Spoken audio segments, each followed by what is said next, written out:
It's that time again, folks. We've got new CPUs from Intel. These are the 4th generation Core series processors, codenamed Haswell, and I'm going to walk you through what's new and fascinating about this CPU from Intel. First thing that's new about these new CPUs is that they use an all-new socket. LGA 1150 is different from the older LGA 1155. There are 5 fewer pins, but don't let that fool you because pins do not correlate directly to performance.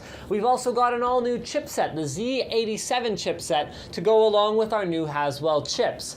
Next up, we've got improved new lower power consumption. There are new C states supported by these processors that allow them to consume, I've seen an entire system pulling less than 55 watts from the wall at idle, which is incredibly cool as an overclocked system. We've also got new instruction sets. FMA3 and AVX2 are now supported, providing performance improvements in certain applications, assuming the software supports it, and there have been some architectural tweaks. No new process technology this time around, but there is a new architecture here that includes a bunch of really cool stuff. Dramatically improved graphics processing performance, as well as a shared level 3 cache between the CPU and the graphics core.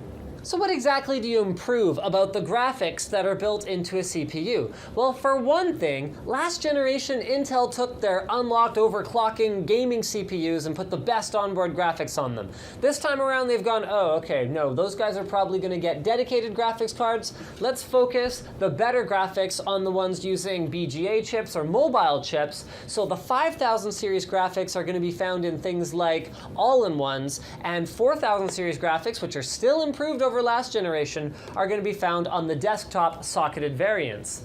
Next up, we've got VQE and MFC. So that's Video Quality Engine, as well as their multifunction codec has been updated. These are intended to provide a better HD video playback experience and at higher quality levels with less CPU utilization. So that's something you can improve about onboard video. Make it use less of the actual CPU power itself. This is going to be a concept we're going to see a lot of over the next little while.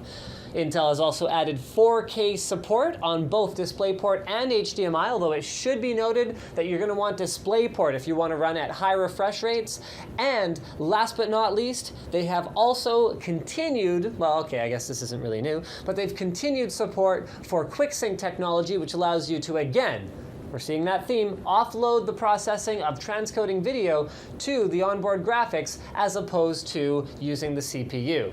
I mean, all of that is in addition to the fact that it offers anywhere from 2 times to 3 times the onboard graphics performance of the last gen, and you can now experience triple display outputs on your onboard graphics with less latency than before, which is definitely great for guys who are into productivity.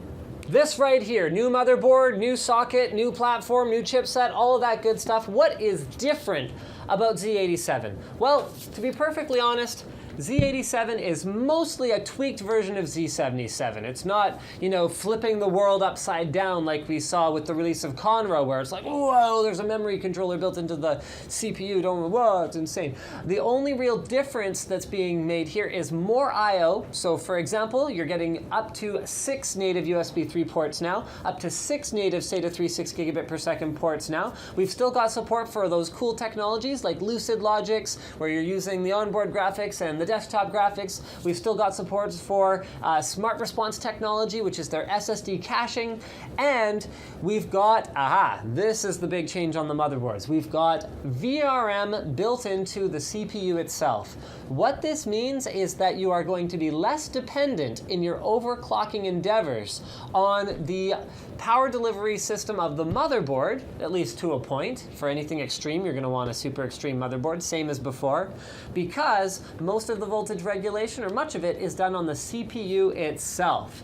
So there you go, guys. Most of the same themes are still here in terms of motherboards. So, an ASUS ROG board is still going to have extra bells and whistles that are really cool, much like the last gen, but we get a different name, we get a different socket, and we get a few more bells and whistles. But I've spent almost no time time talking about the actual chips themselves. Pretty much, you get a performance improvement. The clock speeds aren't really moving much. In fact, the 4770K has exactly the same clock speeds as the outgoing 3770K. The improvements are coming from that new architecture. So, which one do you buy? Because there's all these different variants. In fact, there are 3 different Haswell 4th Gen 4770s in front of me here right now. I have the 4770K. I have the 4770, and I have the 4770S, and there are bound to be more variants at some point too with different suffixes. So what do they mean? Okay, well, we'll start with the regular one. The regular 4770 is vanilla. It actually is clocked slightly slower than the 4770K, although they all have turbo boosts, they're all i7s, they all have hyper-threading, and that's pretty much it. Okay, the K is your unlocked overclockable CPU. It has an unlocked multiplier, meaning you can easily just turn up the multi, turn up the voltage, and have a great overclocking experience. I've seen Haswell chips. In fact, my sample does about 4.7 gigahertz on all 4 cores without any difficulty, so the platform looks pretty overclockable. But as always, guys, your mileage may vary. It's luck of the draw, and with the built-in VRM component on the CPU, that can increase heat output as well, so you may need an awesome liquid cooler in order to get the most out of overclocking this CPU.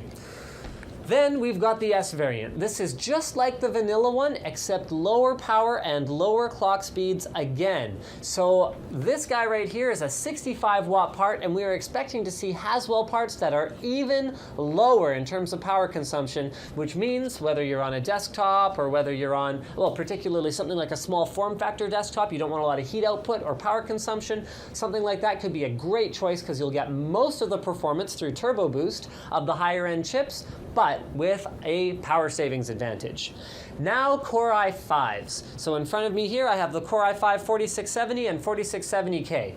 No S variant, at least here on the table of this one, but the differences are pretty simple. Core i5s do not have hyper-threading. So you got 4 cores, 4 threads. On an i7, you got 4 cores, 8 threads. They're clocked a little bit lower than their i7 equivalents, but for someone like a gamer, these ones are often the ones to go with because most games don't take advantage of more than a couple threads anyway.